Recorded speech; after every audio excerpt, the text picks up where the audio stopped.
Very good morning, dear children. Today we are going to study about the next part of our chapter of EM spectrum, that is the scattering of light. Okay, so let's try to understand what is scattering of light. So scattering is basically the process of absorption and then re-emission of light by the dust particles and air molecules present in the atmosphere. So as you can see the image, this one, you can see how the light is coming and then striking the dust particles, and the dust particles are re-emitting the light. Okay, because of this only we are able to see in a dark room even if a small opening of light is coming. Okay, this was first studied by a scientist known as Rayleigh. Okay, so what happens here, the air molecules are of smaller size than the wavelength of the incident light. So what happens, they absorb the energy of the incident light and then re-emit it without any change in its wavelength. Okay, but it is not the same for all kinds of wavelength of incident light. So different colors of light gets emitted in different ways. Okay, the intensity of scattered light is found to be inversely proportional to the fourth power of the wavelength of light. That means, okay, you don't need to go to this much detail, only know that the different wavelengths of light get scattered in different ways. Okay, the wavelength of the violet light is the least and that of the red light is the most. This we have studied in the earlier chapter also, means the earlier part of the chapter. So therefore from the incident white light, the violet light is scattered the most and the red light is scattered the least. Okay, why? Because violet light has the least wavelength and red light has the maximum wavelength. Okay, the red light is scattered nearly, the violet light is scattered nearly 16 times more than the red light. Okay, so however, the air molecules of size bigger than the wavelength of the incident light scatter the light of all wavelength of white light to the same extent. Okay, so now we are going to study about different applications of this scattering of light. Okay, so let us see one by one. First is the red color of the sun at sunrise and sunset. So as you can see the diagram which is given over here and also this image. Okay, so what happens here, at the time of sunrise and sunset, the light which comes from the sun over here, okay, it gets into the atmosphere and the blue light gets scattered around. Okay, only the remaining red light reaches to the observer. You can see the observer over here.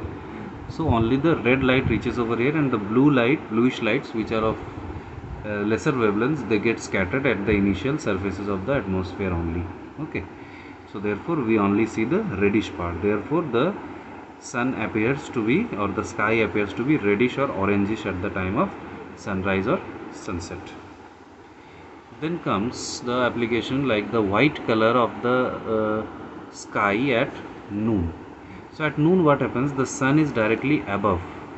Okay, as you can see in this image, this is how the sky appears at the time of the noon. Means if suppose this is the observer and the sun is over here at that time, so what happens, the lights come directly in this way.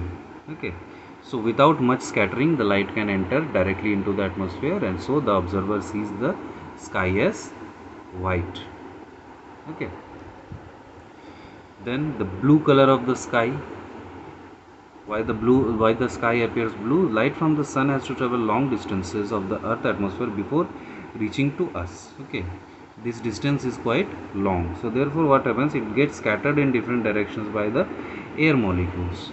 So the blue light which is there, the blue light is of shorter wavelength, so it gets scattered in the more as compared to the red light of the long wavelength. Okay, so therefore we see the sky as blue in color. Okay, and the other parts we are seeing white. Okay, black color of the sky in the absence of atmosphere. Okay, so we know that if there is no light, there is only black color we will see. Okay, so no light means no scattering, so therefore we are seeing the sky as black at the night time. Okay, Is it clear? So the scattering of light reaches the moon's surface, hence to an observer on the surface of moon, no light reaches the eyes of the observer except the light reaching directly from the sun. Thus the sky is in direction other than that of the sun will appear black. Now what does this mean? If suppose this is the moon and a person is staying on the moon over here, the light of the sun that will reach to this person will be, he will be seeing that a bright torch is lit over here. Okay, he will be seeing the around the, apart from the sun, whatever the other spaces he can see, he will see it black. Okay, because there is no atmosphere, so no scattering is taking place. But if we are on earth, even if we are not seeing the sun directly, then also the sky appears to be white at the daytime. Okay, but the same thing does not happen in the moon. Okay, because the moon is not having any atmosphere, but the earth has an atmosphere. Okay, so that is why it has been told, when an astronaut goes above the atmosphere on the earth in a rocket, he or she sees the sky black, but to the astronaut the earth appears blue due to the blue color of the sunlight which is scattered by the earth's atmosphere. Okay, then comes the white color of the clouds. So what happens here, the clouds are nearer to earth's surface and they contain dust particles and aggregates of water molecules. These are bigger than the wavelength of the visible light. The size of these water molecules and dust particles are bigger than the wavelength of the incident light. So therefore what happens, they get scattered around in the clouds, and therefore all the light of the sun that is falling on the clouds gets scattered into the clouds only. So therefore the clouds appear whitish. Okay, then one more use, that is use of red light as a danger signal. So since red light has a longer wavelength, so it can travel to a longer distance without becoming weak. Okay, so therefore the red light can be seen from farthest distance in compared to the light of the other colors. Okay, so therefore we are using red color for the danger signal and the other things. Okay, as you can see in the image also. Okay, so that's it. Now you can go through the exercise. That's it for our first round. Okay, thank you.